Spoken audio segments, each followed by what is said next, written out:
Alex explore the action plan launched by the president, popularly called WASH.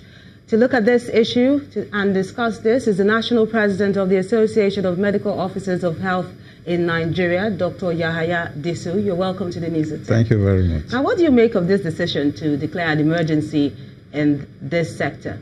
I think it's the right decision, but this should have been declared long ago. Why do you say that? Because if you look at what Nigeria has passed through in terms of outbreaks of cholera, over the years we've been experiencing cholera outbreaks and other waterborne disease outbreaks, and then which is not supposed to be. That is a sign of underdevelopment. It's a problem of infrastructures. This year alone, Nigeria Center for Disease Control has had to battle with for cholera outbreaks in about 20 states. And that's we have over 40,000 suspected cases of cholera. And then it means that some infrastructures are not in place. And then as a result of that, the Nigerian Center for Disease Control has started vulnerability assessment, risk profiling, and then resource mapping to enhance preparedness, to know where what resources are and then where are these risks are likely to happen.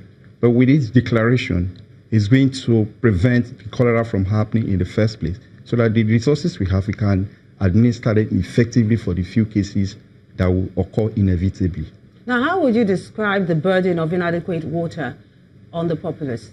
The burden is so huge, because if you look at it from the statistics that the president himself gave out, and as of 2015, the proportion of Nigerians that have access to potable water is about 7% compared to in 1990, which was about 30-something percent.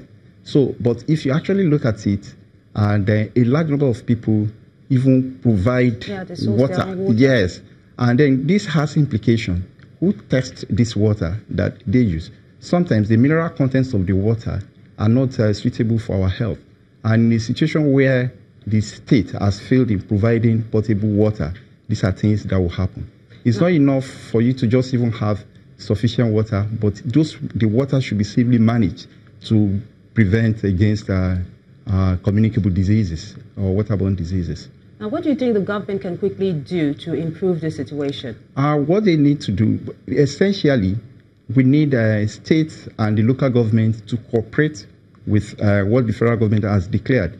There has been a policy on WASH since 2000 or 2003, thereabout, but its implementation at the state and local government level is key for it to be successful.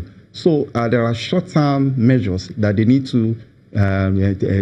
to take. For instance, Lagos State government, I think, March this year, they passed the policy on WASH sector. I think other states need to emulate that. And they also need to bring all the stakeholders together, which include the development partners, the private sectors, even the local communities, to see what each person or each stakeholder has to contribute.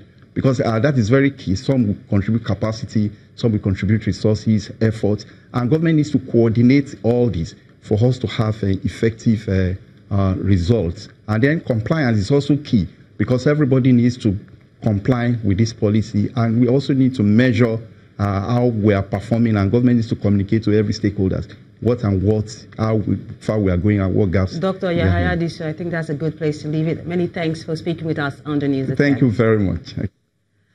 Okay, let's find out what's happening in the world of sports. We'll be zooming into Kayode.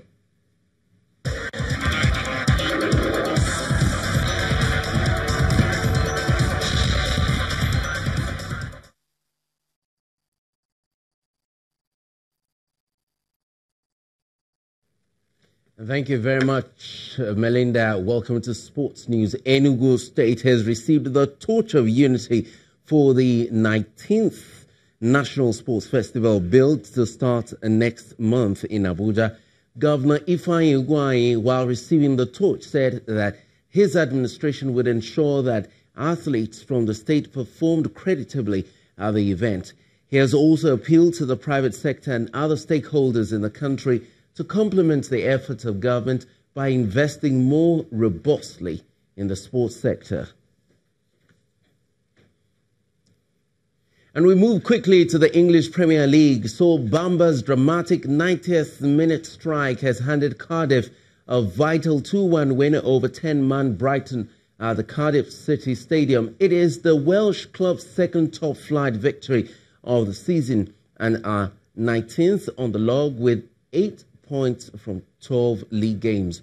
Huddersfield Town and West Ham United played out a 1-1 draw. Newcastle United moved out of the relegation zone following an impressive 2-1 win against Bournemouth at the St James's Park. The game between Southampton and Watford ended 1-1 at the St Mary's Stadium, and in the late fixture, Juan Foyth put his nightmare Premier League debut behind him as his goal secured a 1-0 win for Tottenham at Crystal Palace. Tottenham are fourth on the log on 27 points and Palace remain 16th.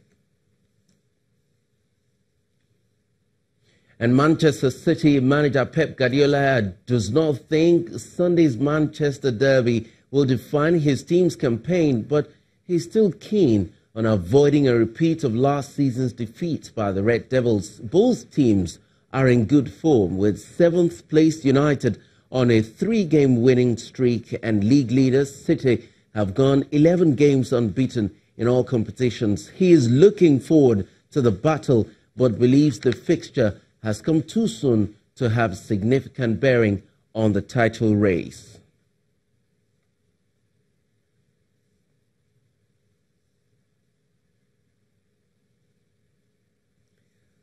And Formula One champion Lewis Hamilton has handed Mercedes their 100th pole position at the Brazilian Grand Prix earlier today, while Ferrari's Sebastian Vettel qualified second but faced Stewart's investigation for a weighbridge incident. The pole was a record extending 82nd of Hamilton's career and his 10th of a season that has already seen the Brighton clinch his 5th world champions.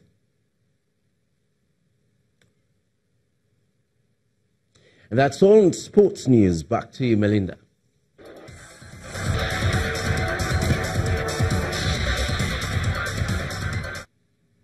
Many thanks, Coyote. But I'd like to remind our viewers that the Channel's Athletics Championship is tomorrow, so we'd like to be a part of it. Now, the death toll in a Somalia hotel attack near the headquarters of the country's Criminal Investigations Department has risen to 39. According to police authorities, bombers and gunmen struck a popular hotel in Somalia's capital on Friday afternoon. 2 car bombs went off, and a third explosion from a bomb placed in a 3-wheeled tuk-tuk vehicle also hit the busy street. Many people are said to still be missing, while the Islamic group Al-Shabaab has claimed responsibility for the incident.